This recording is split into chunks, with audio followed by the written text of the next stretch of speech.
किसी ने बड़े कमाल की बात कही है कि लोगों के काम आते रहिए, क्योंकि कुदरत का उसूल है जिस कुएं से लोग पानी पीते रहते हैं उसका पानी कभी नहीं सूखता।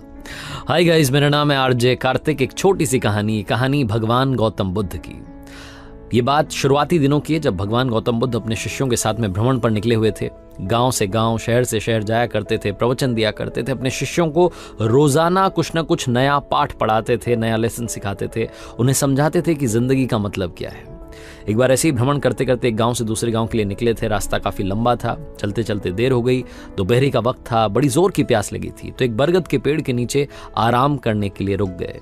अपने एक शिष्य से कहा कि काम कीजिए, आप इस बरगद के पेड़ से 20 कदम दूर जाइए और 2 बार परिक्रमा लगाइए, चक्कर लगाइए, उसके बाद वापस आइए। उस शिष्य ने वैसा ही किया। वो 20 कदम गया, 2 परिक्रमा लगाई, वापस आया। भगवान गौतम बुद्ध ने उससे पूछा कि एक बात बताइए, कि आपको कहीं से ठंडी हवा आ रही थी, महसूस हुई? तो उसने बताया कि हाँ, उत्तर दिशा से ठंडी हवा आ रही है। तो भगवान गौतम बुद्ध ने कहा कि काम कीजिए, आप उसी दिशा में जाइए, वहां कोई ना कोई पानी का स्थान होगा, बर्तन साथ लेकर के जाइए, पानी भर के लाइए, सभी को बड़ी प्यास लगी है।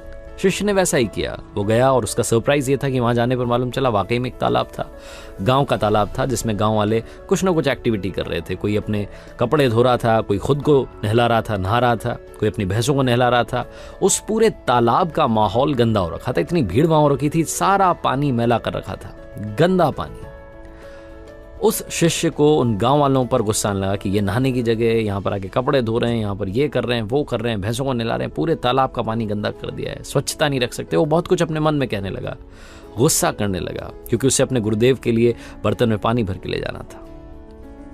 बहुत देर उसने सोचा कि क्या करूं क्या ना करूं। तभी एक गांव वाला और आया, उसके साथ और भैंसें थी, और भैंसें उसने उतार दी और पानी गंदा हो गया। उसको चाह करके भी कुछ नहीं बोल पाया, क्योंकि गुरुदेव ने सिखाया था कि शांत रहना है। वो शिष्य वहां से वापस आया, उस बरगद के पेड़ के वहां जहां भगवान गौतम बुद्ध अपने शिष्यों के साथ में बैठे थे, और आकर के माफी मांगी कि मुझे माफ कर दीजिए, मैं आपके लिए पानी नहीं ला पाया। तो उन्होंने पूछा कि क्या बात हुई। तो वो फिर से जो गुस्सा अंदर भर के बैठा था उसने निकाल दिया कि वहां तो हाल बेहाल हो रखा है, कोई नहा रहा है, कोई अपने कपड़े धो रहा है, कोई भैंसों को नहला रहा है, पूरे तालाब का पानी गंदा कर रखा है। वो गंदा पानी आपके लिए कैसे लेकर के आता, आपको गंदा पानी कैसे पिलाता? भगवान गौतम बुद्ध ने कहा कि शांत हो जाओ, शांत हो जाओ, यहीं हम थोड़ी देर रुकेंगे, उसके बाद आगे बढ़ेंगे। भगवान गौतम बुद्ध ने अपने शिष्यों के साथ में वहीं उस बरगद के पेड़ के नीचे थोड़ी देर विश्राम किया।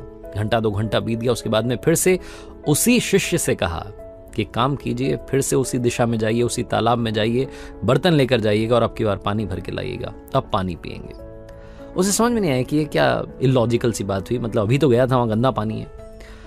लेकिन गुरुदेव ने कहा था, मना नहीं कर सकते थे। वापस गया वो शिष्य और वहां जाकर के देखता, उसके लिए सरप्राइज ये था कि वो पानी एकदम साफ हो चुका था। साफ पानी उसने बर्तन में भरा, वापस आया और आकर के प्रणाम किया और पूछा कि बस मुझे ये बता दीजिए भगवान, वो साफ कैसे हो गया पानी? तो उन्होंने कहा कि जब सारे लोग वहां से चले गए, अपनी भैंसों को, जानवरों को लेकर के चले गए, कपड़े धोना बंद कर दिया, तो अपने आप जो उस पानी में गंदगी ऊपर आ गई थी, वो सारी गंदगी, सारी मिट्टी नीचे बैठ गई और पानी तो पहले भी स्वच्छ ही था, तुम्हें वापस से स्वच्छ दिखने लगा। भगवान गौतम बुद्ध ने अपने शिष्यों को समझाते हुए एक बात और कही, जो मैं आपके साथ में शेयर करना चाह रहा हूं। बात बहुत जरूरी है। ये कहानी उस तालाब की, उस पानी की नहीं, कहानी हमारे दिमाग की है। हमारे दिमाग में कई बार ऐसा होता है कि बहुत सारी चीजें चलने लगती है, नेगेटिविटी हम पर हावी हो जाती है। जैसे उस तालाब में गंदगी आ गई थी, उस शिष्य ने कुछ नहीं किया, सिर्फ वक्त दिया।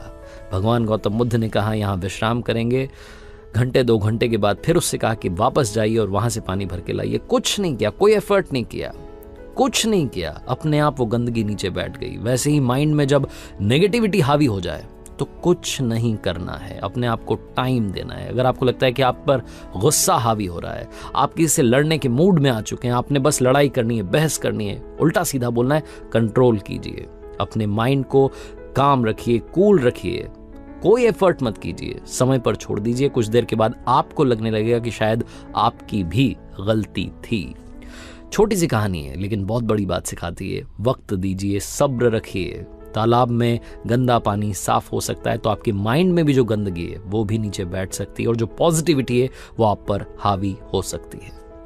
आरजे कार्तिक बस ये कहना चाहता है, खुश रहिए, प्रसन्न रहिए, अपने आसपास के माहौल को पॉजिटिव रखिए, पॉजिटिव वाइब्स को बढ़ाते चलिए और हाँ, कर दिखाओ कुछ ऐसा कि दुनिया करना चाहे आपके जैसा। याद रखिए, हर सोमवार सुबह 9:30 बजे मेरे सोशल मीडिया हैंडल्स पर देखिए एक नई कहानी।